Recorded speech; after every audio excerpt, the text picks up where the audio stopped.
Hello guys, S2W here as your average consumer with your next casual consumer's perspective review. For this video, we will take a look at one of the newest silhouette that Adidas has pumped out for 2018 in their Boost sneaker lineup. With the trend for bigger size sneakers, Adidas has looked for inspirations from their basketball lineups of the 90s, specifically from their collection Crazy with their Feet You Wear technology, which was a concept designed with a wider base to minimize ankles from rolling. Using a part of history and then transforming them with modern technology, they have implemented the sneaker with some of the most comfortable textile and cushioning in their possession right now, Boost technology. Today, I have the Adidas Crazy Boost You Wear BYW Level 1 here for a review. The Adidas Crazy 8 was the hardwood basketball model Adidas used as the backbone design for these BYW. Known for its bold, wavy midsole and mid-top looking design, they have carried these sensational qualities over to this new model as well, with additional hints of minimalistic, innovative, and vintage vibes. So are these still basketball shoes, or could they be worn as an everyday beater? Let's take a closer look at these sneakers. Looking at these shoes, the silhouette itself is really unique in my opinion. It almost looks like Adidas was trying to go for a very fashionable take of a basketball sneaker, a design you don't regularly see Adidas create. The upper of this shoe is constructed using several different materials, including sections of bonded suede panels found on the side profiles, deconstructed mesh right at the toe box and collar, and lastly knit found in between the aforementioned textiles. By touch, the knit itself is not that stretchy. In fact, even the mesh at the toe box or the whole upper as a matter of fact is not stretchy. It is however very adaptable and free-forming, imitating that sock-hugging feel. Regardless, the interior of the shoe is reinforced with a piece of textile anyways, so your feet will never feel the deconstructed divisions seen on the exterior. To make the different upper textiles transition smoother between each other, they have added embroidered pipings to create that seamless aesthetic, making the shoe a lot craftier as well.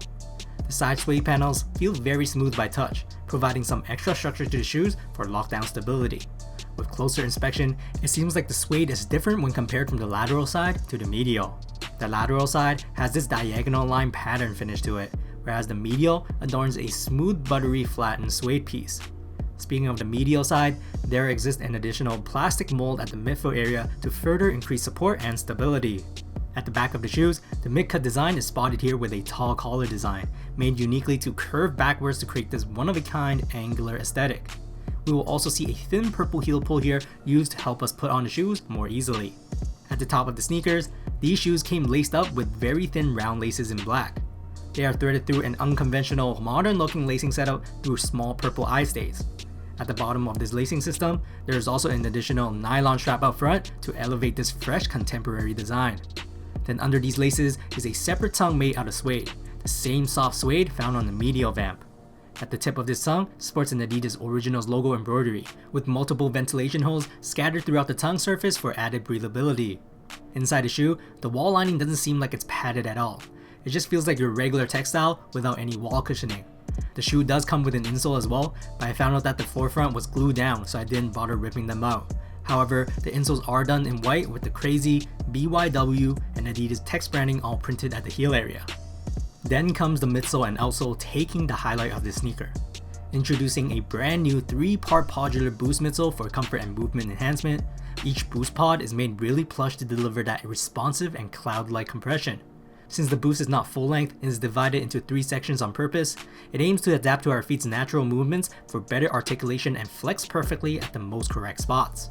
The boost midsole is also covered with an additional white rubber outsole to protect the boost from wear, increasing durability while offering room for traction control by the wavy and angular indents. Interestingly enough, there's not a lot of logos found on this pair of shoes. Other than the tongue, the only other ones are located on this outsole, at the front engraved with the brand with the 3 stripes logo, and at the back with a debossed Adidas print. Anyways, here are some Adidas Crazy Boost You Wear Level 1 fit footage.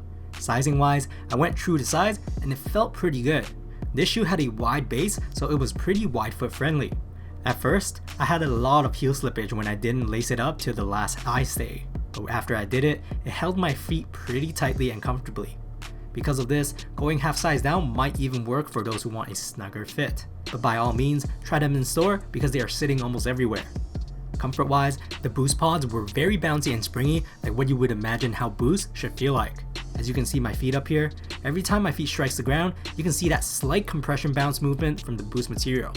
but due to the way it was designed, the compression comfort was honestly a little strange on feet. It was very comfortable on the first steps, but as I wear them longer, specific points of my feet started to get fatigued. Since this model doesn't use a full-length boost sole, the parts of my feet with boost gets hit more with the compression points, while the ones without it felt kinda hollow or empty, so to speak. It's just a weird feeling that I wasn't particularly fond of, but man oh man, the visuals of this shoe look superb in my opinion. Every time I see some ninja futuristic looking shoe, it catches my eye, and this silhouette did just that. I just personally prefer a full length sole more than this sectioned off design, as I like to keep my whole feet cushioned rather than specific parts. For basketball usage, I feel like it could be used for that purpose, but I feel like these lean more of that lifestyle approach, as the upper feels very flexible for that everyday comfort. I don't play ball, so you guys might know better. Price wise, these were 260 Canadian dollars before tax. Not a cheap price, and at this price point, there are some other Adidas products more friendly on feet and at the same time, less expensive. If you're buying these, you're definitely going for that style of the shoes. Again, comfort is there, it just depends on if you like having the boost compression divided into sections or not. And I guess in this case, receiving more support from this sneaker than compression. As always, throw me some likes if you like this video, and let me know in the comments what you think about this new boosted basketball inspired silhouette.